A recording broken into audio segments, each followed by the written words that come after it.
दोस्तों नमस्कार। Learning by AP sir YouTube channel में आपका स्वागत है। हम लोग कल पहले पार्ट में 1 से लेकर 25 तक जो learning by AP sir Telegram channel पे क्विज करवाई गई थी उसका व्याख्या और उसके कौन से ऑप्शन सही हैं उसको हमने देखा। आज हम उसी श्रृंखला में 26 से लेकर के 50 यानी 25 क्वेश्चनों की व्याख्या समझेंगे। तो इसके पहले हम भूल जाते हैं, तो आप अगर चैनल को सब्सक्राइब नहीं किए हों तो कृपया सब्सक्राइब कर लीजिए और अपने मित्रों को शेयर भी कर दीजिए। आइए बिना देरी किए हुए आगे हम शुरू करते हैं। तो क्वेश्चन नंबर 26 है कि निम्नलिखित राज्यों में से कौन उत्तर प्रदेश के सीमावर्ती हैं। ऑप्शन है पंजाब, राजस्थान, छत्तीसगढ़, झारखंड। तो इस टाइप के क्वेश्चन आपके एग्ज़ाम में पूछे जाते हैं। तो हम आज यूपी स्पेशल के दृष्टि से ज़्यादा इम्पोर्टेंट है, जो यूपी का आरओ एआरओ व पीसीएस का एग्ज़ाम दे रहे हैं, वहाँ पर इस टाइप के क्वेश्चन कई बार पूछे गए हैं। तो सबसे पहले अगर हम यूपी की आज पूरी बाउंड्री ही देख लेते हैं कि यूपी के कौन से ज़िले हैं जो दूसरे राज्यों या देशों के साथ बॉर्डर साझा करते हैं। तो यूपी का हम उत्तर से ये हिस्सा शुरू करेंगे, तो ध्यान से समझिएगा। यहाँ सबसे पहले आपका जो ज़िला होगा, और ये वाला जो इधर वाला हमने बांटा है, ये वाला ध्यान समझिएगा, ये उत्तराखंड है। ये आपका कौन सा है? ये आपका उत्तराखंड है। उत्तराखंड के बाद जो अगला ये बॉर्डर शेयर होता है, ये आपका एक देश है नेपाल। तो हम सबसे पहले यहाँ आपको ट्रिक भी बताएंगे जिससे कि आपके दिमाग में काफ़ी समय तक याद रहे। और यहाँ पर एक आपका यूपी का ज़िला है जिसका नाम है सहारनपुर। ध्यान से समझिएगा, सहारनपुर। सहारनपुर जो ज़िला है इसको ध्यान में रखिएगा। यहाँ से जो ऊपर एक और आपका राज्य है हिमाचल प्रदेश। हिमाचल प्रदेश सहारनपुर से बॉर्डर साझा करता है। अब सहारनपुर से हम शुरू करेंगे, तो इसका मतलब सहारनपुर कॉमन पॉइंट हो गया। अगर आपके एग्जाम में पूछा जाए वो कौन सा यूपी का ज़िला है जिससे सहारनपुर, यानी कौन सा ज़िला है जिससे हिमाचल प्रदेश व उत्तराखंड दोनों बॉर्डर साझा करते हैं, तो आप कहोगे सहारनपुर। तो सहारनपुर से हम यहाँ तक की यात्रा तय करेंगे कि उत्तराखंड के साथ कौन से ऐसे ज़िले हैं जो बॉर्डर साझा करते। तो आइए सबसे पहले हम जान लेते हैं 7 ज़िले ऐसे हैं यूपी के जो उत्तराखंड के साथ बॉर्डर साझा करते हैं। और 7 ज़िले किसके साथ हैं? नेपाल के साथ बॉर्डर यूपी के साझा करते हैं। तो ये ज़िले कौन कौन से हैं अगर हम उनकी बात करें, तो आइए सबसे पहले हम शुरू कर लेते हैं। तो हमने कहा इसको इधर वाला नेपाल है, इसको अलग ही रखिए। पहले हम ये ज़िले याद करते हैं। सहारनपुर से जो ये आए हैं, यानी सहारनपुर से, और यहाँ लास्ट वाला पीलीभीत होगा। तो इसमें 7 ज़िले वो कौन कौन से हैं जो उत्तराखंड के साथ बॉर्डर साझा करते हैं। तो इसके लिए हमने जो आपको ट्रिक बनाई है, क्योंकि अभी हम मैप से बना के बता देंगे, तुरंत आपके दिमाग में याद रहेगा, लेकिन बात को आप भूल जाओगे। तो हमने इसकी जो ट्रिक बनाई है, समझ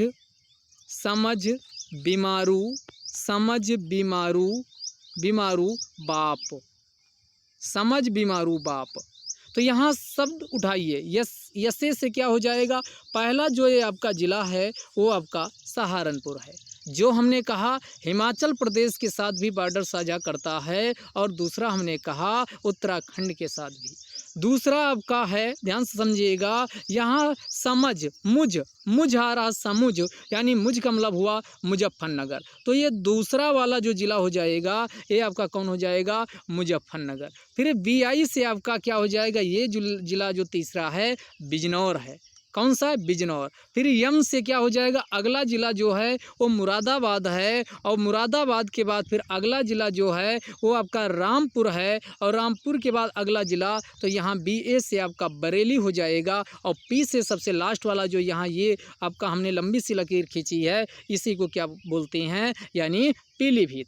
तो आपके बिल्कुल ये पश्चिम से लेकर पूरब की क्रोनोलॉजी में भी हैं। तो आपका यानी ट्रिक क्या याद रखना? समझ बीमार बाप। समझ बीमार बाप तो सा से आपका सहारनपुर हो जाएगा, फिर यानी मझ से आपका मुजफ्फरनगर हो जाएगा, फिर आपका बियाई से आपका बिजनौर हो जाएगा, फिर मुरादाबाद हो जाएगा, और मुरादाबाद के बाद रामपुर हो जाएगा, और रामपुर के बाद बिजनौर हो जाएगा, अब बरेली हो जाएगा, और लास्ट वाला आपका क्या होगा, पीलीभीत। तो समझ बीमारू बाप से 7 ज़िले आपके याद हो गए। कौन कौन? सहारनपुर, मुजफ्फरनगर, मुजफ्फरनगर के बाद फिर आपका बिजनौर, बिजनौर के बाद आपका मुरादाबाद, मुरादाबाद के बाद रामपुर, रामपुर के बाद आपका बरेली, और बरेली के बाद आपका ये पीलीभीत। तो 7 ज़िले आपके बिल्कुल दिमाग में बैठ गए होंगे। तो आपने कौन से ज़िले याद कर लिए? आपने याद कर लिए जो उत्तराखंड के साथ आपके उत्तराखंड के साथ ज़िले लगते हैं यूपी के। समझ बीमारू बाप। अब समझ बीमारू बाप के बाद अब नेपाल के साथ 7 ज़िले लगते हैं, उनको भी हम बाई ट्रिक ही याद करेंगे। तो याद रखिए, मजाक में लोग क्या है, साले जो साला होता है उसको बहुत क्या बनाते हैं, मजाक बनाते हैं। तो उसी से हमने क्या किया, वो आपके यहाँ आया है तो पहले उसको आप पानी देंगे तो पानी पिएगा, और पानी पिए के बाद फिर खाना खाएगा, और खाना खाए के बाद क्या, वो असल में जो आपका साला वो बहरा भी है, तो आपका क्या हो जाएगा, बहरा, और बहरा के बाद फिर साला। लेकिन यहाँ तो उसकी कमियां थी, लेकिन आगे से ध्यान रखिएगा, वो क्या, बल से महाराज है, उसके बहुत बलशाली है, तो बल से आपका क्या हो जाएगा, महाराज हो जाएगा। तो सारे ज़िले आपके यहाँ आ गए। समझिएगा कैसे आपको? तो इसकी हमने जो ट्रिक बनाई है, पिया, खाया, बहरा, साला, बल से महाराज। एक बार फिर से रिपीट करते हैं इसको बना करके। जो आपके नेपाल के 7 ज़िले लगते हैं तो उसकी ट्रिक आपको क्या याद रखना है, पिया, खाया, पहले पिया नाश्ता पानी किया, पिया, फिर खाया, बहरा, साला, और फिर बल से महाराज। तो कितने हो गए? तो यहाँ आपका पिया से आपका क्या हो जाएगा, पीलीभीत हो जाएगा, खाया से आपका खीरी यानी लखीमपुर खीरी हो जाएगा, बहरा से बहराइच हो जाएगा, साला से आपका सहारनपुर हो जाएगा। तो पिया, खाया, बहरा, साला, और बल से बलरामपुर हो जाएगा, बल से महाराज। तो बल से क्या हो जाएगा, पिया, खाया, बहरा, साला, साला से आपका श्रावस्ती हो जाएगा, और फिर बल से बलरामपुर हो जाएगा, और बल से आपका सिद्धार्थनगर हो जाएगा, और अगला यानी महाराजगंज लास्ट वाला है। तो एक बार इसको फिर से लिख भी देते हैं और आपका ये बना भी देते ताकि दिमाग में आपके बैठ जाए। तो हमने क्या बताया कि यानी पिया, खाया, बहरा, साला, बल से महाराज। अब ज़्यादा समझ में आएगा जब ये आपका लिखा सामने होगा। तो पी से पहला ज़िला पीलीभीत हो जाएगा। अगला वाला खाया से आपका खीरी यानी लखीमपुर खीरी दूसरा हो गया, बहराइच से तीसरा ज़िला हो गया, साला श्रावस्ती आपका अगला चौथा ज़िला हो गया, पाँचवा ज़िला आपका बलरामपुर हो गया, छठा ज़िला से सिद्धार्थनगर हो गया, और सातवां ज़िला आपका ये महाराजगंज हो गया, लास्ट ज़िला है। तो ये आपके 7 ज़िले जो हैं वो किसके साथ लगते हैं, वो आपके लगते हैं नेपाल के साथ। तो दोनों ट्रिक को एक साथ आप याद करोगे। तो हमने क्या आपको यहाँ से शुरू किया और 2 बांटा, एक उत्तराखंड और नेपाल। समझ बीमारू बाप यहाँ तक की, और पिया, खाया, बहरा, साला, बल से महाराज। तो ये यहाँ तक हो गया। यानी कि अब आपने उत्तराखंड और नेपाल के साथ जो यूपी के ज़िले बॉर्डर साझा करते हैं उसको निपटा दिए हैं। अब आइए, ये महाराज बन चुका है तो महाराज के बाद उसका क्या हो जाएगा, यानी उसकी महक चारों तरफ फैलने लगेगी। तो हमने इसके जो बॉर्डर अगले जो लिखे हैं वो आपके किसके साथ बॉर्डर, यानी कि वो बिहार के साथ जो बॉर्डर साझा होते हैं उनको लिखा है। ये नीचे की तरफ आइए, तो महाराजगंज ये आपका, तो इसका हमने क्या, यानी महकू देव, वो देव बन गया, महकू देव गाचसो, महकू देव गाचसो। माँ से महाराजगंज हो जाएगा, यानी माह से महाराजगंज हो जाएगा, और कु से आपका अगला ज़िला कुशीनगर हो जाएगा, और देव से आपका देवरिया हो जाएगा, देव बा से बलिया हो जाएगा, और गा से आपका गाजीपुर हो जाएगा, और आपका चा से चंदौली हो जाएगा, और लास्ट में सो से सोनभद्र हो जाएगा। तो कौन कौन बिहार के 7 ज़िले क्या हैं, यूपी के 7 ज़िले बिहार के साथ बॉर्डर साझा होते हैं, वो कौन से हैं? तो एक बार फिर से रिपीट करते हैं। महकू देव गाचसो, महकूदेवगाचसो, तो कौन हो जाएगा? महाराजगंज, कु से कुशीनगर, दे से देवरिया, बा से बलिया, और अब उसके बाद गाच यानी गा से गाजीपुर। ये गाच है, गोच नहीं, गाच नहीं, गोरखपुर से कंफ्यूज हो सकते हो। तो ये आपका ये गाजीपुर हो जाएगा, चा से चंदौली हो जाएगा, और लास्ट में आपका सोनभद्र हो जाएगा। तो आपने ज़रा एक बार फिर से रिपीट करिए। हमने ये बॉर्डर आपको पूरा समझा दिया। यहाँ उत्तराखंड के, यहाँ तक महाराजगंज के, और फिर ये नीचे जो आया है बिहार के साथ, तो हमने इसको भी बिहार के साथ जो यूपी के ज़िले बॉर्डर साझा करते हैं वो भी बता दिए। समझ बीमारू बाप, पिया खाया बहरा साला बल से महाराज, और महाराज बन गया तो महकूदेवगाचसो, महकूदेवगाचसो। तो यहाँ तक आपके यानी 7 7 7 ये आपके 7 ज़िले उत्तराखंड के यूपी के लगते, 7 ज़िले यानी यूपी के किसके साथ लगते हैं? तो 7 ज़िले यूपी के नेपाल के साथ लगते हैं, और 7 ज़िले ही बिहार के साथ लगते हैं। इससे कई बार क्वेश्चन आपके एक ऑप्शन एलिमिनेट करके भी सही हो जाते। अब यहाँ तक की यात्रा तय कर लिया है, यानी ये वाला पूरा तय कर लिया। अब इधर वाला का आते हैं जो आपका राजस्थान के साथ बॉर्डर साझा होता है, उसके बाद आपका हिमाचल प्रदेश के साथ बताई दिए। अब इधर वाला की हम यात्रा करते हैं, ये वाली।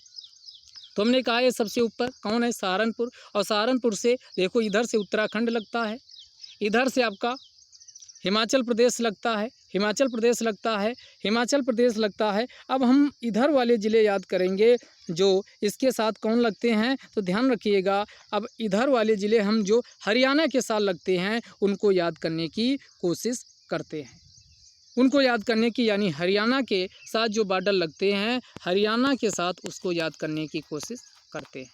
अब इसका देखिए, हमने हरियाणा और मध्य प्रदेश दोनों का इधर वाला एक साथ ट्रिक बनाई है। तो हमने कहा शेष बगावत अम्मा से, शेष बगावत, क्यों बगावत की गई आगे भी समझ में आएगा। शेष बगावत अम्मा, शेष बगावत अम्मा से, तो शेष का मतलब हरियाणा के साथ, यानी ये आपका सा से सहारनपुर लगता है, अगला सा से आपका ये शामली है, और फिर बागपत है, और बागपत के पास गा से गौतम बुद्ध नगर है। ये गाजियाबाद नहीं, क्योंकि गाजियाबाद दिल्ली से लगेगा, तो ये ध्यान रखिएगा। तो ये कौन है? गौतम बुद्ध नगर है, और उसके बाद आपका छोटा आ है तो आपका अलीगढ़ हो जाएगा, और आपका फिर माँ से आपका क्या हो जाएगा? माँ से मथुरा हो जाएगा, मथुरा। तो ये इतने ज़िले किसके साथ लगते हैं? हरियाणा के साथ। शेष बगावत अम्मा, शेष बगावत अम्मा, तो इसका आपका क्या हो जाएगा? सहारनपुर, शामली, बा से बागपत, उसके बाद गौतम बुद्ध नगर, फिर आपका अलीगढ़, और माँ से मथुरा। ये भी आपका क्लियर हो गया होगा, यानी हरियाणा के साथ बॉर्डर। अब ये बगावत क्यों किया शेष बगावत अम्मा से? तो ये आपका मध्य प्रदेश वाले बॉर्डर देखिए, ये मध्य प्रदेश से हमने, ये मध्य प्रदेश यानी एमपी, और एमपी के साथ यूपी के कितने ज़िले लगते हैं? 11, 1 2 नहीं 11 ज़िले क्या हैं? सबसे ज़्यादा ज़िले जो बॉर्डर से साझा करते हैं वो एमपी से। तो आप कैसे इसको याद रखना, बिल्कुल ये जो बता रहे हैं वो उसी सीक्वेंस में है। अब कोई व्यक्ति है वो शेष बगावत अम्मा से क्यों किया? तो शेष बगावत अम्मा से इसलिए किया कि उसके प्रेम का सोना बाबू है, और सोना बाबू को जो व्यक्ति है उसका नाम है बावर्ची, बावर्ची उसका नाम है, अहो बावर्ची। तो उसको लोग प्यार में अहो बावर्ची कहते हैं। वो क्या करता है, यानी मिजोरम की राजधानी पता है आइजोल, आइजोल से वो झाला खरीदता है, और किसके लिए? अहो बावर्ची जो झाला खरीदता है वो किसके हैं? आइजोल, आइजोल से खरीद के लाया। तो आइजोल की झाला लेके आया है अहो बावर्ची, और किसको देने के लिए? तो अपनी प्रेमिका, उसकी जो प्रेमिका है सोना बाबू को देने के लिए लाया। इसीलिए बगावत किससे? अम्मा से किया है, इसीलिए अम्मा से बगावत किया है। तो आप यहाँ से ध्यान रखिएगा, इसकी ट्रिक क्या बन जाएगी? यानी इसकी ट्रिक बन जाएगी आइजोल, आइजोल झाला। आइजोल से क्या लाया? आइजोल झाला। और कौन लाया? अहो बावर्ची, अहो बावर्ची, आइजोल झाला अहो बावर्ची। और किसके लिए लाया है? प्रेमिका सोना बाबू के लिए। तो आगे प्रेमिका सोना बाबू ऐड कर लीजिएगा। तो शुरू करते हैं। आ है, यहाँ छोटा आ नहीं है, आ है, आ। तो यहाँ पर आगरा, पहला आपका कौन हो जाएगा? आगरा। ई से आपका हो जाएगा इटावा, और ये जालौन है, ये जोल से आपका क्या हो जाएगा? जालौन। 3 ज़िले हो गए। जा से आपका हो जाएगा झांसी, ला से आपका हो जाएगा ललितपुर, ललितपुर। और ये आपका अहो महो एक जैसे, तो ये महोबा हो जाएगा अगला ज़िला। महोबा के बाद आपका अगला बा से आपका बांदा ज़िला हो जाएगा, और ची से आपका चित्रकूट हो जाएगा।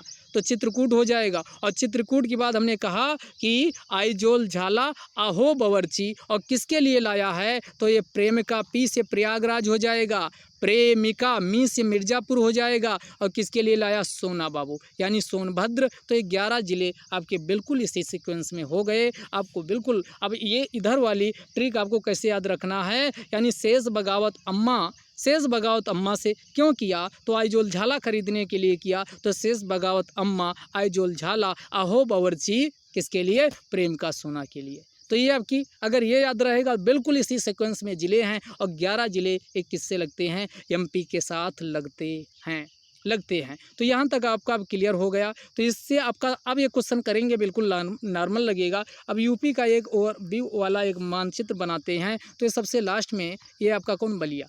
तो यूपी का पूछा जाए सबसे पूर्वी जिला कौन है, बलिया। और इधर पूछा जाए सबसे पश्चिमी जिला कौन है, तो यहाँ है आपका शामली। और सबसे उत्तरी जिला हमने इधर आपको बनाया था सहारनपुर। और सबसे दक्षिणी जिला पूछा जाए तो यहाँ पर है आपका कौन सा,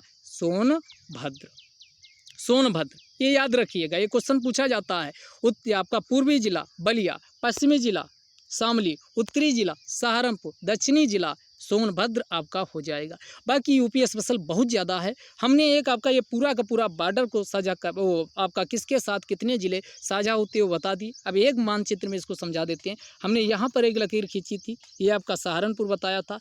यहाँ की ट्रिक हमने बताई थी, क्या आपको बताई थी, हमने यहाँ की ट्रिक बताई थी, समझ बीमारू बाप। फिर यहाँ आपका यहाँ तक की हमने ये यात्रा करवाई थी ये वाली। तो हमने कहा था कि नेपाल के साथ, तो हमने कहा था कि आपका साला बहरा है तो लेकिन बहुत ज़्यादा क्या बलशाली है, तो उसको आया आपके घर, तो आपका पिया खाया बहरा साला बल से महाराज। जब वो महाराज बन गया तो हमने इधर वाली ट्रिक बताई थी, जो कि किसके साथ लगता है, तो हमने कहा बिहार के साथ। तो सात इधर यहाँ पर भी ये भी ज़िले साथ हैं बिहार के साथ, यूपी के। तो हमने कहा था महकू देव गाज सो यहाँ तक आपका सोनभद्र पे लाके यहाँ छोड़ दिए थे। फिर हमने इधर से यात्रा तय की थी। आप कहोगे यहाँ सोनभद्र और 2 राज्यों के साथ यानी एकमात्र जिला है सोनभद्र जो बिहार से अलग हुआ, झारखंड उसके साथ, और मध्य प्रदेश से अलग हुआ जिसका नाम है छत्तीसगढ़, उसके साथ भी बॉर्डर साझा करता है। तो ये भी ध्यान रखिएगा। फिर हमने यहाँ से हरियाणा से शुरू किया, तो हमने कहा शेष बगावत अम्मा से, फिर यहाँ पे आके रुक गए, और रुकने के बाद फिर हमने मध्य प्रदेश का बताया 11 ज़िले हैं। और 11 ज़िला कैसे याद रखना, तो हमने कहा कि शेष बगावत अम्मा से कोई व्यक्ति इसलिए किया है, उसका नाम अहो बावर्ची है। तो हमने कहा आइजोल झाला खरीदने के लिए, तो आइजोल झाला अहो बावर्ची प्रेम का सोना के लिए आपका क्या किया है। तो इससे 11 ज़िले हमने यहाँ तक आपको याद करवा दिए थे। तो पूरा का पूरा 11 ज़िला इधर, 6 ज़िला इधर। अब आपका एक और बचा, आप कहेंगे कि दिल्ली कहाँ गया, तो दिल्ली के लिए याद रखिएगा, जैसे गो कोरोना था, वैसे गो कोरोना तो गो दिल्ली। तो गा से 2 आपके हैं, एक गाजियाबाद और एक गौतम बुद्ध नगर। ये आपके अब बचा राजस्थान के साथ आप याद रखिएगा, उसकी ट्रिक है आम्स का मतलब हुआ आगरा और मथुरा। आम कहाँ से लाए गए, राजस्थान से लाए गए। तो राजस्थान के जो ज़िले यूपी के साथ बॉर्डर साझा, यूपी के ज़िले जो राजस्थान के साथ साझा करते हैं बॉर्डर, वो आपके कौन है, आपके आगरा और मथुरा है। शायद ये समय ज़्यादा आज इसमें लग गया, लेकिन आपके पूरे ज़िले आपके याद हो गए। तो एक बार एक सांस में पूरे आप बता सकते हो कौन कौन ज़िले आपके किसके साथ बॉर्डर साझा करते हैं। अब एक क्वेश्चन पे आ जाइए। अब ये बच्चों जैसा क्वेश्चन लगेगा, निम्नलिखित राज्यों में से कौन से उत्तर प्रदेश के सीमावर्ती, पंजाब इसको काट दो, नहीं है, राजस्थान है, आगरा और मथुरा आम बताए, आम राजस्थान से आए है, छत्तीसगढ़ इससे भी लगता है, सोनभद्र, और उसके बाद झारखंड के साथ भी सोनभद्र लगता। तो इसका आंसर क्या हो जाएगा, 2, 3, 4। पहला वाला नहीं है। अगर यहाँ पंजाब की बजाय हिमाचल प्रदेश देता तब आंसर क्या हो जाता, सही हो जाता। समझ में आ गया होगा। आइए दूसरे क्वेश्चन पे आइए। अगला क्वेश्चन कह रहा है लघु हिमालय स्थित है मध्य में। तो आप हिमालय की आप संरचना देखोगे तो इसके 2 हैं, एक आपका जो ये वाला है ग्रेट हिमालय के ऊपर वाला पार्ट इधर वाला एक कहलाता है ट्रांस हिमालय, और ट्रांस हिमालय में रेंज फैली है, उन्हीं को कहा जाता है काराकोरम, लद्दाख, जास्कर, पीर पंजाल। ये आपका आर्डर भी पूछा जाता है, काराकोरम, लद्दाख, जास्कर, पीर पंजाल। फिर आता है ग्रेट हिमालय या महान हिमालय, महान हिमालय या इसी को हिमाद्री के नाम से भी जाना जाता है, क्योंकि ये पूरा बर्फ़ से ढका रहता है। अब उसके बाद आता है बीच वाला, इसी को किस नाम से जानते हैं? इसी को लघु हिमालय या इसी को मध्य हिमालय या इसी को हिमाचल हिमालय के नाम से भी जाना जाता है। तो ये आपका लघु हिमालय सबसे लास्ट में नहीं है, ध्यान रखिएगा, क्योंकि इसके बाद आपकी एक रेंज आपकी कौन आएगी? शिवालिक। ध्यान समझिएगा भैया। तो ऊपर वाला कौन हो गया? सबसे ऊपर वाला ग्रेट हिमालय हो गया। बीच में आपका मध्य हिमालय, और मध्य हिमालय को इसी को क्या कहा जाता है? लघु हिमालय या हिमाचल हिमालय कहा जाता है। और सबसे लास्ट में शिवालिक हो जाएगा। तो अब ये बीच वाला पूछ रहा है कि आपका ये लघु हिमालय या मध्य हिमालय या हिमाचल हिमालय किसके बीच स्थित है? जाहिर सी बात है, ग्रेटर हिमालय है, महान हिमालय, और इधर वाला शिवालिक है। तो इसमें महान हिमालय शिवालिक कौन ऑप्शन है? ये वाला, यानी सेकेंड ऑप्शन है, सही हो जाएगा। आगे आ जाइए। अब हिमालय का विस्तार कहाँ तक है? तो हिमालय इधर से चालू होता है, इधर आपका ये अरोकान यानी ये आपका म्यांमार के साथ जो आपकी इसकी श्रृंखला गई है, उसी को किस नाम से जाना जाता? अराकान योमा के नाम से जाना जाता है।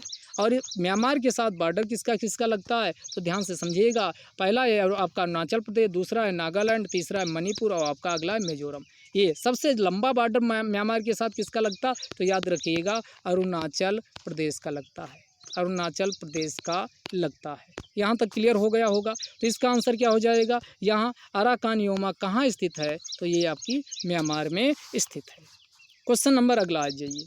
क्वेश्चन अगला पूछ रहा है कि संविधान के 73वें संविधान संशोधन के द्वारा किसको शामिल किया गया? किसको? यानी 73वां संविधान संशोधन आप बहुत अच्छे जानते हो, 73वां और 74वां। 73वां संविधान संशोधन का संबंध है पंचायती राज से, और इसका म्यूनिसिपैलिटीज या नगर पालिका से संबंध 74वें का है। दोनों को 1992 में पारित किया गया। अब हम पहले बात करते हैं कि 73वें संविधान संशोधन से, ध्यान समझिएगा, यानी 73वें संविधान संशोधन से 11वीं अनुसूची, और 11वीं अनुसूची शामिल की गई, 11वीं अनुसूची, और 11वीं अनुसूची इसका संबंध किससे? पंचायती राज से है, पंचायती राज से है। और इसमें कितने विषय रखे गए? 29 विषय रखे गए। और चूंकि इसे, ध्यान रखिएगा, इसे 24 अप्रैल, कब? 24 अप्रैल 1993 को लागू किया गया। इसीलिए हर साल 24 अप्रैल को राष्ट्रीय पंचायती राज दिवस के रूप में मनाया जाता है। तो अधिनियम ये 2020 पीसीएस में क्वेश्चन पूछा था, तो अधिनियम पूछे तो 1992 का है, लागू हुआ 1993। क्वेश्चन में देखिएगा पूछ क्या रहा है। ओके, तो कितने विषय? ये भी कुछ क्वेश्चन इसी बार में आया था। 29 विषय दिए गए हैं जो कि पंचायत से संबंधित हैं। कितने? 29 विषय हैं। अब इसके लिए कौन सी आपकी पूछी जाए कि भाग कौन सा है? तो भाग 9 है, भाग 9 है। और इसके बाद 74वां संविधान संशोधन, ये भी 1993 से लागू हुआ। 1992 में क्या हुआ? पारित किया गया। इसमें 18 विषय थे जो नगर प्रशासन, नगर विकास के लिए ज़रूरी हैं। तो इसमें आपका ये भी ध्यान से समझिएगा, इसके लिए आपका भाग पूछा जाए तो भाग कौन सा है? भाग 9A है, भाग 9A है। लेकिन अनुसूची पूछी जाए तो एक अनुसूची 12वीं शामिल की गई है। यहाँ तक कोई आपका डाउट नहीं होना चाहिए। तो अब यहाँ 73वां संविधान संशोधन का संबंध 11वीं अनुसूची से है, तो यहाँ पर आपका क्लियर हो गया होगा। अन्य है उसका भी देख लेते हैं। 10वीं द से आपका दल बदल से है, इसका संबंध किससे है? दल बदल से है। इसे 52वें संविधान संशोधन 1985 के माध्यम से राजीव गांधी के शासन, प्रधानमंत्री के काल में शामिल किया गया था। अगला है 8वीं अनुसूची। 8वीं अनुसूची में 8, तो आपका ये लैंग्वेजेज लिखोगे तो 8 लेटर आएंगे। तो आपका ये लैंग्वेजेज लिखोगे तो 8 लेटर आएंगे। तो ये भाषा से संबंधित है। किससे संबंधित है? 8वीं अनुसूची भाषा से संबंधित है। अब यहाँ आपका भाषा वाला आ ही गया है, तो इसको भी हम निपटा देते हैं। भले ही तनिक लंबा वीडियो बन जाएगा, लेकिन आपके बहुत सारे क्वेश्चन आप सही कर पाएंगे। तो जब हमारा संविधान, आपको पता है 26 जनवरी 1950 को लागू हुआ, वैसे अपना लिया गया था 26 नवंबर 1949 को, जो प्रस्तावना में लिखा गया, लेकिन ये पूरी तरीके से लागू हुआ 26 जनवरी 1950 को। इसीलिए 26 जनवरी को हम क्या मनाते हैं? रिपब्लिक डे के रूप में मनाते हैं। तो उस समय कितनी 14 भाषाएं थी, लेकिन 14 भाषाओं के बाद फिर संविधान संशोधन करके वर्तमान समय में कितनी, वर्तमान समय में इनकी संख्या 22 पहुंच गई। तो कैसे पहुंची है? तो पहला 21वां संविधान संशोधन हुआ, फिर 21 के बाद 71। अब इन दोनों को प्लस कर दो, 21 से 71 को, तो 92 बन जाएगा। तो 3 संविधान संशोधन हुए जिससे भाषाओं की संख्या ज़्यादा हुई। तो 21वां संविधान संशोधन हुआ तो इससे ऐड किसको किया गया? इसको सिंधी भाषा को ऐड किया गया। अब अभी इसको भी हम ट्रिक बताएंगे। फिर आपका जो 71वां संविधान संशोधन हुआ इससे आपकी कौन? तो इससे कोंकणी को शामिल किया गया, उसके बाद मणिपुरी को शामिल किया गया, उसके बाद फिर आपका नेपाली को शामिल किया गया। फिर 92 जो 92nd कॉन्स्टिट्यूशन अमेंडमेंट हुआ उससे आपकी कितनी भाषाएं शामिल की गई? तो ध्यान रखिएगा, यानी कि संथाली को शामिल किया गया, डोगरी को शामिल किया गया, उसके बाद मैथिली को शामिल किया गया, उसके बाद आपका कौन? बोडो को शामिल किया गया। आप कहोगे आपको तो ये सब खटाखट याद है, हम तो आपको भी बता रहे हैं, आपको खटाखट याद हो जाएगा। लिखिए 21, 71, 92। इसकी ट्रिक है, यानी आपका क्या? आपका साला है, वो क्या है? कमीना है, लेकिन इतनी मेहनत किया कि वो क्या बन गया? एसडीएम। लेकिन जब भी आप मिलते हो तो उसको क्या बोलते हो? यही बोलते हो कि आप बकलोल हो। तो आपका क्या हो गया? हो गया काम। साला, कमीना, एसडीएम, बकलोल। तो 1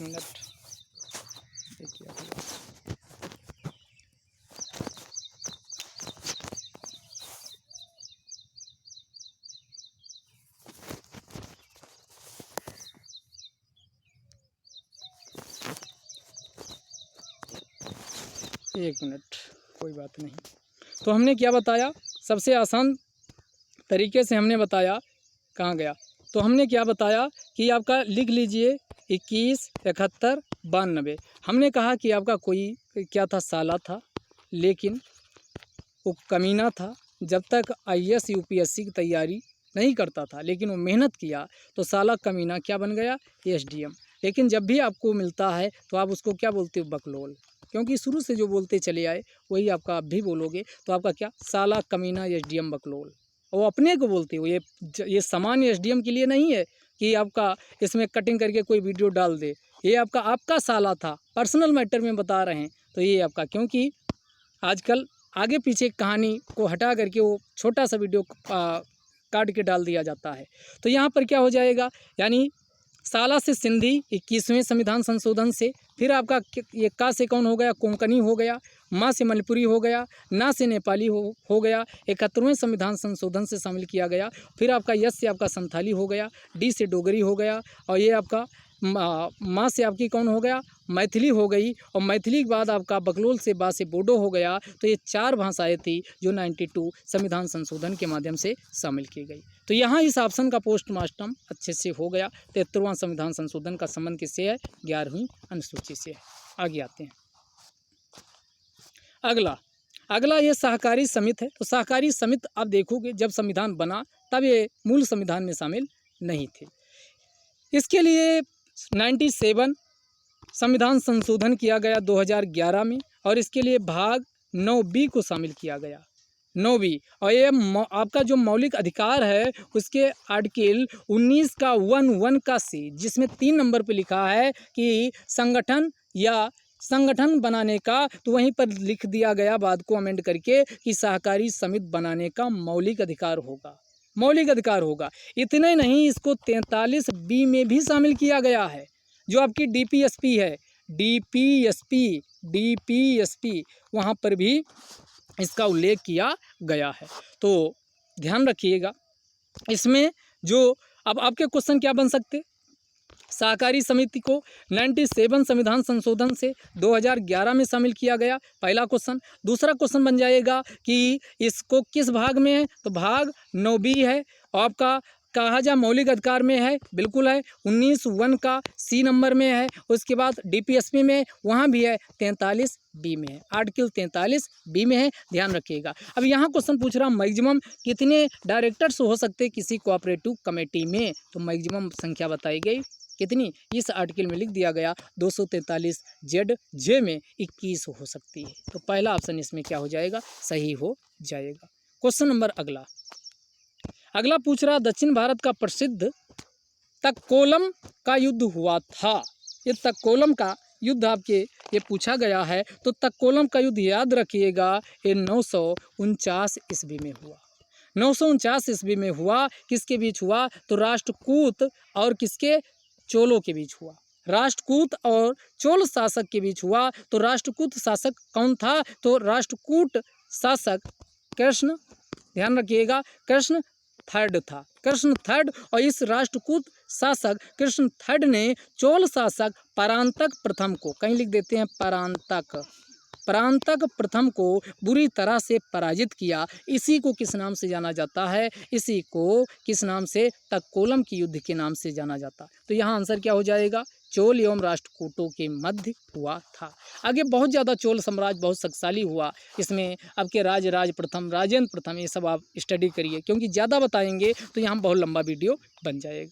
अगला, विदेश में सर्वप्रथम भारत महोत्सव कहाँ आयोजित किया गया, तो भारत की अपनी संस्कृत है, इसकी सभ्यता है, बाहर के लोग और भारत का प्रवासी बहुत ज़्यादा, डायस्पोरा दूसरे देशों में बहुत ज़्यादा है। तो इसकी शुरुआत भारत के लोग भारत को जाने, जो दूसरे विश्व के विभिन्न भागों में रहते हैं, तो उसी के लिए भारत महोत्सव का शुभारंभ किया गया। और सबसे पहले ब्रिटेन 1982 में ब्रिटेन में इसे मनाया गया है। तो इसका आंसर पहला ऑप्शन हो जाएगा। अगला, ये आपकी सिंधु घाटी सभ्यता से क्वेश्चन लिया गया है। तो सिंधु घाटी सभ्यता के स्थलों से कई चीज़ें प्राप्त हुई हैं। तो जुते हुए खेत कहाँ से प्राप्त हुए हैं, तो कालीबंगा जो राजस्थान में है, यहाँ से जुते हुए खेत प्राप्त हुए हैं। नर्तकी, कांसे की नर्तकी पूछा जाए तो मोहनजोदड़ो से प्राप्त हुई है। और इसके बाद आपका लोथल, ये आपका क्या था, एक बंदरगाह हुआ करता था। तो एक इनकी नदियाँ किस नदी किनारे ये स्थित हैं, इसको आप देखिएगा। तो ये आपका अगला क्वेश्चन एग्जाम में आपका पूछा जाएगा। अगला क्वेश्चन है, तृतीय संगम हुआ था। तो याद रखिएगा 3 क्या हुआ है, संगम साहित्य में, याद रखिएगा संगम साहित्य में कवियों विद्वानों की एक आपकी सम्मेलन बुलाया गया था, उसी को संगम साहित्य के नाम से जाना जाता। ये 300 BC से लेकर 300 AD, यानी ईसा मसीह के जन्म के 300 साल पहले से लेकर और ईसा मसीह के जन्म के 300 साल बाद, यानी कुल 600 वर्षों तक का संकलन किया गया है। इसमें 3 क्या हुई हैं, संगम, यानी 3 संगम का आयोजन किया गया। उनमें प्रथम, द्वितीय और तृतीय। प्रथम जो संगम का आयोजन किया गया, वो ध्यान रखिएगा, जो प्रथम संगम का आयोजन किया गया वो कहाँ हुआ था, तो प्रथम संगम का आयोजन ध्यान रखिएगा मदुरई में हुआ था। लेकिन हुआ क्या, इसका कोई भी साक्ष्य अब हमारे पास नहीं है, क्योंकि इसका कई इसमें मिथ हैं, कोई आपका हमारे पास लिखित साक्ष्य उपलब्ध नहीं है, पहला। दूसरा जो संगम साहित्य हुआ, ये कपाटपुरम में हुआ। ये कहाँ हुआ, कपाटपुरम। और तीसरा वाला जो हुआ, ये फिर मदुरई में हुआ। तो हमारे पास जो साक्ष्य अवेलेबल हैं, वो आपके दूसरे संगम साहित्य के हैं और तीसरे संगम साहित्य के हैं। इनमें से जो सेकंड संगम साहित्य हुआ कपाटपुरम, इसी में जो एक बुक आप जरूर नाम सुने होंगे, यानी वो तमिल व्याकरण की पुस्तक है, उसका नाम है तोलकप्पियम।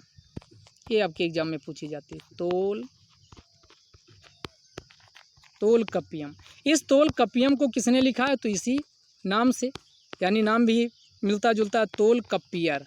तोलकप्पियम में तमिल व्याकरण की पुस्तक है, जिसको तोलकप्पियर है, तोलकप्पियर के द्वारा लिखा गया है। इसके अलावा जो थर्ड हमने कहा मदुरई में हुआ, सेकंड वाला तो आपका कपाटपुरम में हो गया, और तीसरा जो संगम साहित्य हुआ ये मदुरई में हुआ। और मदुरई में हमने कहा इसमें 2 तो महाकाव्य लिखे गए, और उन महाकाव्य का नाम आप अच्छे से जानते होंगे। वो महाकाव्य कौन है, तो एक है शिलप्पादिकारम।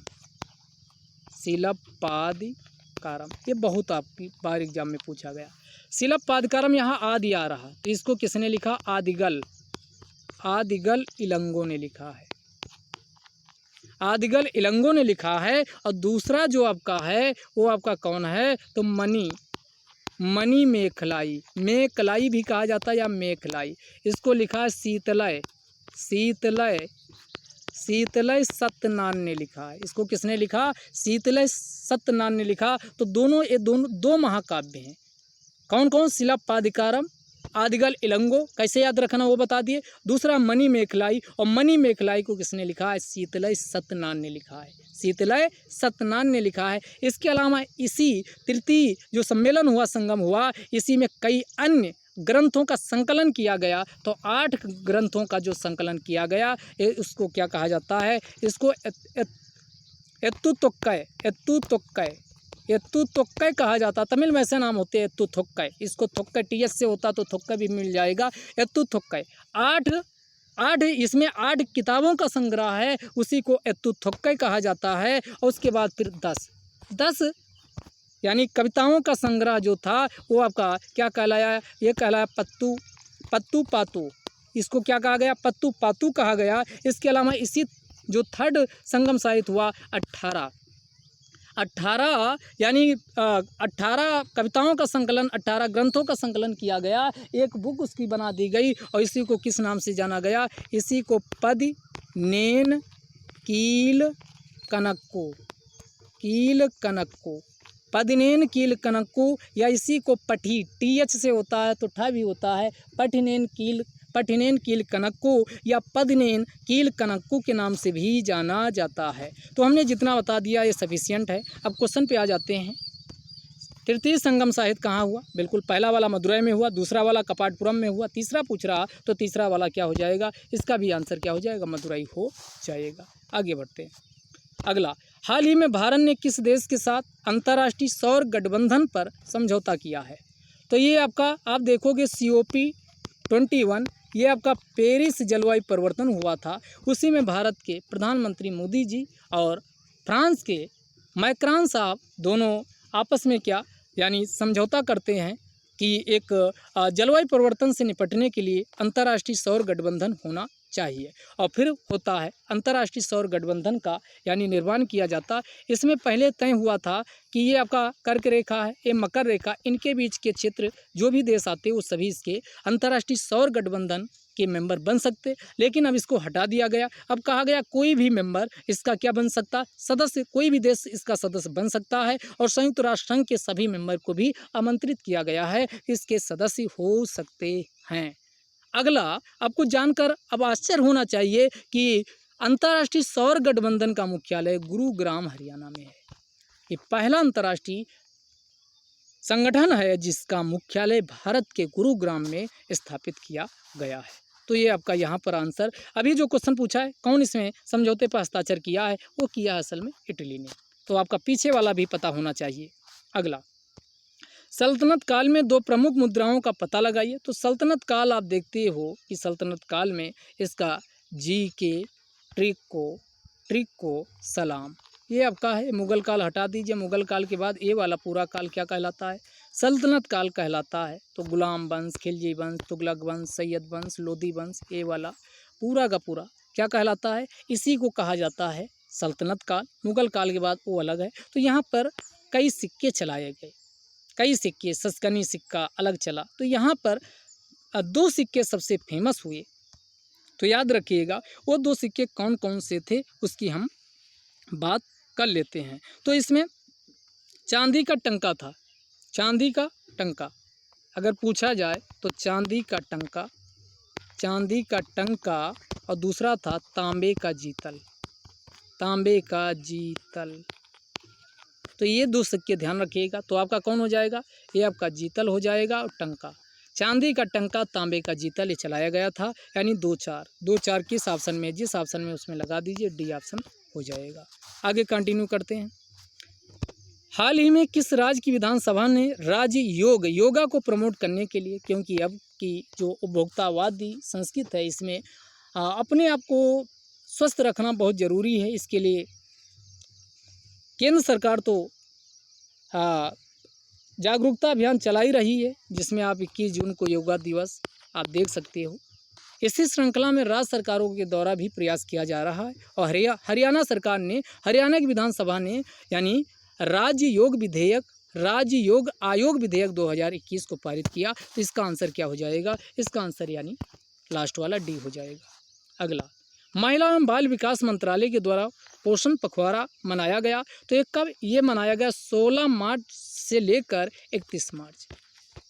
16 मार्च से शुरू हुआ और 31 मार्च तक ये आपका चला है, तो ध्यान रखिएगा। 16 मार्च से लेकर 31 मार्च के बीच मनाया गया। अब भारत में कुपोषण की बहुत ज़्यादा समस्या है। इसी कुपोषण बच्चों में अल्पपोषण कुपोषण से निजात पाने के लिए क्या किया जाता है? एक आपका ध्यान रखिएगा, एक स्कीम भी लॉन्च की जाती है। एक स्कीम भी लॉन्च की जाती है। उस स्कीम का नाम होता है पोषण अभियान। यानी ये अभियान चलता है। पोषण अभियान भी आपके एग्जाम में पूछा जा सकता है। मोदी साहब इसको पूरे जोर शोर से इसको लॉन्च करते हैं। कौन? पोषण अभियान। कब? ये आपकी असल में 8 मार्च को लॉन्च होती है। राष्ट्रीय महिला दिवस से अंतर्राष्ट्रीय महिला दिवस मनाया जाता, तो 8 मार्च 2016 को 8 मार्च 2016 को तो ये स्कीम भी पूछ सकता है। तो ये पोषण अभियान 8 मार्च 2016 को कौन? पीएम मोदी साहब के द्वारा लॉन्च की गई। उसी के उपलक्ष्य में अभी हाल ही में महिला एवं बाल विकास मंत्रालय के द्वारा एक पोषण पखवाड़ा मनाया गया। वो कब? 16 से लेकर 31 मार्च के बीच। अगला, निम्नलिखित में से कौन सही सुमेलित नहीं है? तो आप देखोगे मौलिक अधिकार का उल्लेख, कई क्वेश्चन पूछ सकता। मौलिक अधिकार का उल्लेख भाग 3 में है। किसमें है? भाग 3। आर्टिकल 12 से लेकर 35 तक है। ये सब मौलिक अधिकार की बात करता है। तो आइए देख लेते हैं। अस्पृश्यता का अंत, छुआछूत इसे कहा जाता, 17 में किया गया, बिल्कुल बात सही। गिरफ्तारी एवं निरुद्ध संरक्षण, ये 23 में नहीं है, क्योंकि 23 में बलात्, 23 और 24 आपके शोषण के विरुद्ध अधिकार प्रदान करते हैं। इसमें बलात्, श्रम एवं बेगारी को मनाही की गई। किसी से जबरदस्ती कोई काम नहीं ले सकते। बिना पैसा दिए आप काम लेते हो तो बेगार कहलाता है। उसकी इच्छा के विरुद्ध कोई काम नहीं करा सकते। तो ये आपका 23 में लिखा गया। तो 23 ये आपका गिरफ्तारी एवं निरोध संरक्षण एक गलत मैच है। यही आपके क्वेश्चन का आंसर हो जाएगा। अगला, धर्म की स्वतंत्रता, ये आपका 25 से 28 है, जिनमें 25 में धर्म को मान्य अंतःकरण आचरण अभ्यास करने की स्वतंत्रता प्रदान करता है। अल्पसंख्यकों के हितों का संरक्षण 29 है। तो ये आपका सही सुमेलित है। आगे आ जाइए। भारत का राष्ट्रीय कैलेंडर का प्रथम महीना, हिंदी वाला महीना पूछ रहा है, तो हिंदी महीना चैत्र से शुरू होता है। चैत्र, वैशाख, जेठ, आषाढ़, सावन, भादो, क्वार, कार्तिक, अगहन, पौष, माघ, ये आपके हिंदी के 12 महीने होते हैं। ये आपको पता होना चाहिए। और ये भारत का जो ये कैलेंडर है किस पे है? शक संवत पे आधारित है, जो 78 ईस्वी से आपका माना जाता है। शक संवत शुरू हुआ था कनिष्क के द्वारा, 78 ईस्वी में शुरू किया गया था। और ये इसका जो जनवरी का महीना है वो चैत्र से शुरू होता है। हिंदी ये जनवरी, जो ग्रिगोरियन कैलेंडर का जनवरी और इधर आपका चैत्र, दोनों क्या हैं? चैत्र का पहला महीना हिंदी कैलेंडर का और ग्रिगोरियन कैलेंडर का जनवरी, ये आपका पहला महीना होता है। तो ये पता होना चाहिए। भारत ने आपका राष्ट्रीय कैलेंडर कब? तो 1957 को अपनाया है। ध्यान रखिएगा। ये आपके क्वेश्चन पीसीएस में प्रीवियस ईयर में पूछा जा चुका है। 2020 या 19 के पेपर में उठा के देखिएगा। आज के डिस्कशन से 3-4 क्वेश्चन आपको पीसीएस में 2019 वाले में आप पेपर उठा के देखिएगा तो मिलेंगे, कई क्वेश्चन मिलेंगे। जैसे 21 वाला 2016 में पूछा गया था, 21 डायरेक्टर सहकारी समिति में, सारे आपका इंपॉर्टेंट क्वेश्चन है। तो ये आपका ये 20 या शायद 2020 में पूछा गया है एक कैलेंडर, या 19 या 20 के पेपर में देख लीजिएगा। तो आपका क्या हो जाएगा? तो ये शक संवत 1957 में अपनाया गया, ना कि ये 26 जनवरी या 22 जुलाई 1950 ऐसे दे देगा। क्योंकि राष्ट्रीय ध्वज ये आपका सब कब राष्ट्रीय ध्वज ये अपनाए गए हैं? 26 जनवरी 1950, कुछ 22 जुलाई 1947। तो इनसे आपको लगेगा 1950 के पहले होगा, वहीं आपका आंसर गलत हो जाता। 1957 आगे देखिए। नवरात्रि को सरस्वती पूजा के रूप में किस राज्य में मनाया जाता है? तो तेलंगाना। कहाँ मनाया जाता है? तेलंगाना में मनाया जाता है। अब तेलंगाना की बात करें, तेलंगाना भारत का 29वां राज्य बना था, लेकिन जम्मू कश्मीर हट गया तो वर्तमान में कितने बचे हैं? यूटीज बना दिया गया तो 28 है, 28वां राज्य ये रह गया। तो इसका गठन कब हुआ था? 2 जून 2014 को, 2 जून 2014 को। तो ध्यान रखिएगा तेलंगाना। और बहुत सारी इन्फॉर्मेशन है, लेकिन वीडियो लंबा बन जाएगा तो बहुत ज़्यादा डिटेल में नहीं जा रहे हैं। आगे देखिए। 42 नंबर पूछ रहा, कौन सही सुमेलित नहीं है? माउंट हैरियट अंडमान निकोबार में है, सही बात है। नामदफा अरुणाचल प्रदेश में है। रेणुका वन्यजीव बिहार में नहीं है। बिहार में पूछा जाए तो बिहार में वाल्मीकि है, वाल्मीकि नेशनल पार्क बिहार में। रेणुका जो पूछा गया ये सिरमौर जिला आपका हिमाचल प्रदेश का है। कहाँ ये स्थित है? हिमाचल प्रदेश में स्थित है, ध्यान रखिएगा। नोक्रेक आपका कहाँ का है? मेघालय। मेघालय में एक और है बालपक्रम, ध्यान रखिएगा बालपक्रम। तो और अन्य भी बात कर लेते हैं, कुछ कुछ जो इम्पोर्टेंट हैं। तो महात्मा गांधी नेशनल पार्क पूछा जाए तो वो भी आपको जानकर आश्चर्य होगा, लेकिन ये अंडमान निकोबार में। महात्मा गांधी, कैंपबेल बे, तो महात्मा गांधी पूछा जाए तब भी आपका अंडमान निकोबार में। कैंपबेल वे, ये भी आपका यही है, कैंपबेल वे। सैडल पीक भी आपकी कहाँ है, यही आपका कहाँ है, तो अंडमान निकोबार में सैडल पीक भी है। इसके बाद गैलाथिया कहीं अलग लिख लीजिएगा आप, Galathea, North Button, South Button, North Button, ये यहाँ द्वीप हैं, लेकिन उनमें से नॉर्थ बटन को क्या बनाया गया, यानी नेशनल पार्क बनाया गया। तो महात्मा गांधी नेशनल पार्क आपको लगेगा कहीं भारत के इधर उधर कहीं होगा, आप अंडमान नहीं लगाएंगे, लेकिन वास्तविकता यही है। Mahatma Gandhi National Park, Campbell National Park, Saddle Peak National Park, North Button National Park, Galathea National Park, और लास्ट यहाँ एक लिखा है माउंट हैरियट, ये अंडमान निकोबार में है। दूसरा, अरुणाचल प्रदेश की बात आई है तो अरुणाचल प्रदेश में नामदफा है। कौन है? नामदफा है, तो ध्यान रखिएगा। उसके बाद फिर मेघालय की बात करें तो मेघालय की अगर बात करें तो नोकरेक तो यहाँ पर एक दिए है। अन्य बात करें तो अभी मेघालय की हमने कहा बालपक्रम कहाँ है? बालपक्रम मेघालय में है। ये भी आपका ये नाम पूछ लेगा तो आपको लगेगा कहाँ से पूछ लिया, लेकिन यहीं पर है। अगला नोंग खाई लेम, एक और मेघालय में है, ध्यान रखिएगा। नोंग खाई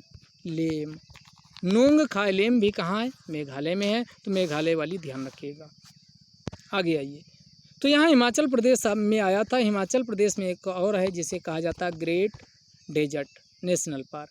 ग्रेट डेजर्ट नेशनल, महान डेजर्ट का मतलब रेगिस्तान पार्क। तो ये ग्रेट डेजर्ट पार्क पूछे तो ये आपका भी हिमाचल प्रदेश में है। रेणुका तो वन्यजीव है ही है। ओके, आगे कंटिन्यू कर लेते हैं। आगे देखिए, हल्दी घाटी के युद्ध में महाराणा प्रताप के अलावा राजपूत सेना का सेनापति कौन था? देखो, एक तरफ आपका अकबर की सेना थी और दूसरी तरफ महाराणा प्रताप की सेना थी, जिसमें अकबर की सेना का नेतृत्व मानसिंह कर रहा था। कौन? मानसिंह। इधर आपका कौन? महाराणा प्रताप या इसके अन्य कई लोग थे। इसी में एक व्यक्ति था राजपूत सेना का जो सेनापति था। तो महाराणा प्रताप तो थे ही, दूसरा जो महान सेनापति का रोल निभा रहा था उसका नाम था हाकिम इब्राहिम सूर। तो ये आपका कौन? हाकिम सूर था, ध्यान रखिएगा, हाकिम सूर था। आगे आ जाइए, अगला पूछ रहा, भारत परिषद जो इंडियन काउंसिल है ये कब समाप्त की गई? समाप्त पूछ रहा है। तो आप देखोगे 1935 का, ये सारे अधिनियम आपके लिए इम्पॉर्टेंट है, सबको आप अध्ययन करिएगा या आगे जो कोई जाएंगे उसमें हम बताते चलेंगे। तो भारत शासन अधिनियम बहुत इंपॉर्टेंट है, मोस्ट इम्पॉर्टेंट है। ये आता तो इसमें 321 धाराएं, कहा जाता है भारत का संविधान बना, अधिकांश चीज़ें हमने भारत शासन अधिनियम 1935 से कॉपी की हैं। बात कुछ हद तक सही भी है। हम जब इंटरव्यू दे रहे थे इस बार का 2020 का, तो हमसे यही क्वेश्चन पूछा गया था कि आपको नहीं लगता कि आपका 1935 से हमने कार्बन कॉपी की है, तो ये सब हमने क्या किया है कि आज भी उसी को हम पालन कर रहे हैं। तो आज के संदर्भ में आप किस रूम में इसे देखते हैं? ये इंटरव्यू से इस टाइप के क्वेश्चन जो बुक में नॉर्मल नहीं मिलते हैं वो पूछे जाते हैं। तो ये 2020 वाले में हमसे इंटरव्यू में पूछा गया था। आगे आइए, तो 1935 का भारत शासन हमने कहा कितनी? 321 धाराएं हैं। तो इसमें आपका जब भी बना तो 59 संघ सूची के विषय थे, 54 राज सूची के विषय थे, समवर्ती सूची के इसमें 36 विषय थे। जब ये आपका 1935 भारत शासन अधिनियम का ये बता रहे हैं, 59 संघ सूची, 54 राज सूची और 36 समवर्ती सूची के विषय रखे गए थे। अब कुछ बातें भारत शासन अधिनियम में कहा गया था, भारत को संघी रूप दिया जाएगा, लेकिन कभी वो वास्तव में व्यवहार में आ नहीं पाया। इसी 1935 के भारत शासन के अंतर्गत 1937 में जो भारत का संघीय न्यायालय देखते हो, संघीय न्यायालय की स्थापना की गई। संघीय न्यायालय की स्थापना की गई और प्रांतों को स्वायत्ता दी गई थी। प्रांतों में जो द्वैध शासन लागू किया गया था उसे 1935 के भारत शासन अधिनियम में द्वैध शासन समाप्त करके प्रांतों को ऑटोनॉमी प्रदान की गई थी जो राज्य थे। और द्वैध शासन समाप्त हुआ, लेकिन उसे द्वैध शासन लागू किया गया था एक केंद्र के स्तर पे, यानी यहाँ पर द्वैध शासन लागू किया गया। दो विषय जो हस्तांतरित आरक्षित विषय वाला प्रोविजन राज्यों से हटा दिया गया था और केंद्र के पास कर दिया गया, और कहा जाए, राज्यों को स्वायत्ता किसमें, राज्यों में जो द्वैध शासन 1919 के भारत शासन अधिनियम से लागू हुआ था, लेकिन समाप्त हुआ 1935 के, और 35 में द्वैध शासन केंद्र के स्तर पर लागू किया गया था। ये सब आप ध्यान रखिएगा। आगे रखिए, तो यहाँ पर इंडियन काउंसिल पूछ रहा है, तो जो आपकी CI थी, काउंसिल ऑफ इंडिया थी, इसी को इंडिया काउंसिल कहा जाता है। इसको 1935 के भारत शासन अधिनियम से क्या किया गया था, समाप्त किया गया था।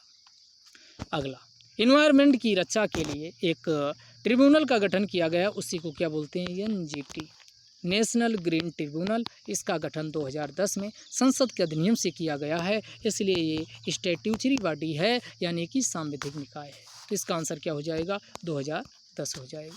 आगे आ जाइए, 46 नंबर में आपका बादल वाला पूछा, तनिक समय लेंगे लेकिन इसको भी हम अच्छे से बता देते हैं, आप कभी कंफ्यूज नहीं होगे। 3 प्रकार के बादल होते हैं। कितने प्रकार के दोस्तों, याद रखिएगा, 3 प्रकार के बादल होते हैं। एक बादल होते हैं 6000 से लेकर 12,000 मीटर की ऊंचाई, इन्हीं को ऊंचाई वाले बादल कहा जाता है। दूसरे मध्य ऊंचाई के बादल, ये 2000 से लेकर के और आपके 6000 ऊंचाई के बादल होते हैं। और 2000 से नीचे वाले जो बादल होते हैं, 2000 से नीचे वाले, उसी को निम्न ऊंचाई के बादल कहा जाता है। 3 प्रकार के बादल होते हैं। वैसे ओवरऑल जो बांटा गया वो 3 प्रकार में बांटा गया, 6000 से 12000, 2000 से 6000 और 2000 से कम वाले निम्न ऊंचाई के बादल कहलाते। अब प्रत्येक के बारे में हम जान लेते हैं। पहले कौन से बादल हैं, दूसरे वाले कौन हैं और तीसरे वाले कौन हैं। तो पहले हम बात कर लेते हैं, जो याद रखिएगा, यानी आपका ध्यान से समझियो, जैसे वायरस होता है वैसे साइरस होता है। सीरस, उसे साइरस से याद करिए, साइरस, वायरस, साइरस, तो आपका याद रहेगा। जो ऊंचाई, अत्यधिक ऊंचाई वाले, यानी हम बात कर रहे हैं 6000 से लेकर